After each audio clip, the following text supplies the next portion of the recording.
အိတ်စဲမှာကျွန်တော်တို့ဓာရွေးရေးလိုက်ရင်ပျောက်သွားတယ်ပေါ့နော်အဲ့တော့ကျွန်တော်ရေးပြမယ်ဓာရွေးတစ်ခုရေးလိုက်တယ်အန်တာခောက်လိုက်တယ်ပျောက်သွားတယ်အဲ့တော့ပြီးသွားရင်အင်္ဂလိပ်ဖောင်းကိုပြောင်းပြီးတော့3ညတွေရိုက်တဲ့အခါမှာ3ညတွေကကိုက4လုံးလောက်ရိုက်လိုက်ရင်တစ်လုံးနဲ့ပဲပေါ်တယ်ပေါ့နော်အဲ့ဒါမျိုးဆိုရင်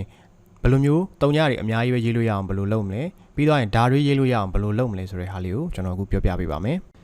အားလုံးမင်္ဂလာပါတော်ရီဝမ် channel ကနေပြန်လည်ကြိုဆိုပါရစေကျွန်တော်အောင်ပြောစောပါကျွန်တော်အခုဒီဗီဒီယိုမှာအိတ်စဲမှာအများစုမီလီမီတာရှိတဲ့ဖြစ်လိဖြစ်တာရှိတဲ့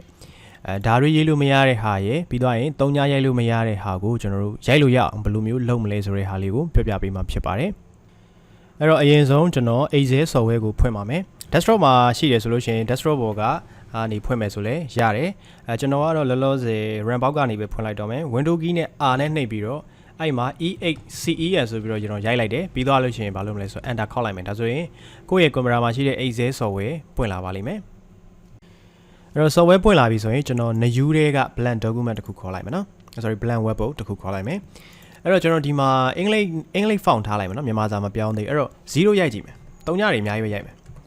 အဲ့ဒါခောက်ကြည့်3ညတစ်လုံးပဲရတယ်အဲ့တော့ကျွန်တော်တို့ကတခါလေကုန်းနံပါတ်လိုဟာမျိုးတွေပစ္စည်းကုန်းနံပါတ်လိုဟာမျိုးတွေရိုက်တဲ့အခါမှာ3ညကို3လုံးသုံးဖို့4လုံး001 002အဲ့လိုမျိုးတွေသွားမယ်ဆိုရင်ဘယ်လိုမျိုး0ထည့်မလဲပေါ့နော်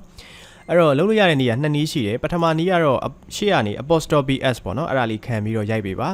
မျက်တောင်အဖွင့်ပေါ့နော်မျက်တောင်ဖွင့်လို့ပဲခေါ်မလား apostrophe s လို့ပဲကျွန်တော်တို့ခေါ်မယ်ထင်ပါတယ်အဲ့ဒါက keyboard မှာဆိုရင်ကျွန်တော်တို့ဒီ key လေးပေါ့နော်ဒီကောင်းလေးအဲ့ဒါလေးကိုရှေ့ကနေအရင်ဆုံးရိုက်ပြီးတော့မှ001ပြီးတော့ enter ခောက်မျက်တောင်တော့ဖြစ်ကုန်ပြီ apostrophe လေးထည့်ပြီးတော့002အဲ့လိုမျိုးရိုက်မယ်ဆိုလဲရတယ်ဒါတနည်းပေါ့နော်နောက်တနည်းကကြတော့အဲ့လိုမျိုးရှေ့က apostrophe s မထည့်ချင်ဘူးဆိုလို့ရှိရင်ကို0ရိုက်မဲ့အကွက်တွေကိုအရင်ဆုံး selection ပေးပါပေးပြီးတော့ရင်ဒီ home tab ရဲ့ number group မှာကျွန်တော်တို့ဒီ general ဆိုတဲ့ဘေးကမြားလေးကိုနှိပ်ပြီးတော့အဲ့အောက်ဖက်မှာ text ဆိုတဲ့ format လေးချပေးရပါမယ်အဲ့တော့ text format ချလိုက်တယ်ဆိုရင်တဘောကရှေ့ကနေ apostrophe ရဲ့ကြိုခံလိုက်တဲ့သဘောဖြစ်သွားတယ်ပေါ့နော်အဲ့ဒါဆိုလို့ရှိရင်001 002 0000အများကြီးပဲကျွန်တော်တို့ထည့်လို့ရပါတယ်ဒါတော့0ရိုက်မရရင်အဲ့နည်းနဲ့အဲ့နည်း2နည်း3ပေးလို့ရတယ်ပေါ့နော်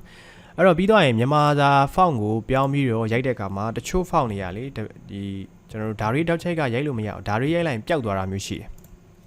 ကျွန်တော်အခုလောဆယ် W01 font နဲ့စမ်းကြည့်အောင်ဓာရီရိုက်ကြည့်မယ်ဒီ font ကတော့ပေါ်လိမ့်မယ်လို့ထင်အောင်မပေါ်ဘူးသူလည်းမပေါ်နော်အဲ့တော့အဲ့လိုမျိုးဓာရီတောက်ချိတ်ကရေးလိုက်တယ်ပျောက်သွားတယ်ဆိုလို့ရှိရင်ကျွန်တော်ဘယ်လိုရေးမလဲပေါ့နော်အဲ့တော့ဘယ်လိုရေးမလဲဆိုရင်ဓာရီနှလုံးရိုက်ကပါမယ်နော်အဲ့တော့ဘယ်လိုမျိုးလဲဆိုတော့ရှေ့ကဓာရီကပျောက်သွားမယ်ဓာရီနောက်ကဓာရီကကိုရိုက်ကမယ်စကလုံးရှေ့ကတော့အပိုထည့်ပေးရတာပေါ့နော်အဲ့တော့ရှေ့ကတစ်လုံးပျောက်သွားရင်နောက်ကတစ်လုံးကသူ့ပေါ်လာလိမ့်မယ်ဒါပါပဲဒီ theory လေးပေါ့နော်အဲ့တော့ဓာအောက်ချိတ်လေးရိုက်ကြည့်မယ်ဓာအောက်ချိတ်ကတော့ရမယ်လို့ထင်တယ်ဓာအောက်ချိတ်ကရတယ်ဓာရီမရတာနော်အဲ့တော့ဓာရီကရိုက်လိုက်တယ်ပျောက်သွားတယ်မရဘူးအဲ့ဒါဆိုဓာရီနှလုံးခံပေးလိုက်ပါ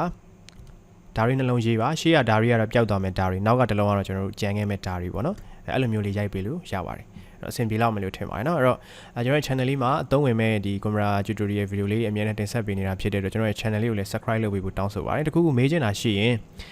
ဒီ video ရဲ့အောက်မှာမေးလို့ရတယ်လို့ Facebook page မှာလည်းလာပြီးတော့မေးလို့ရပါတယ်နော် okay အားလုံးကျေးဇူးတင်ပါတယ်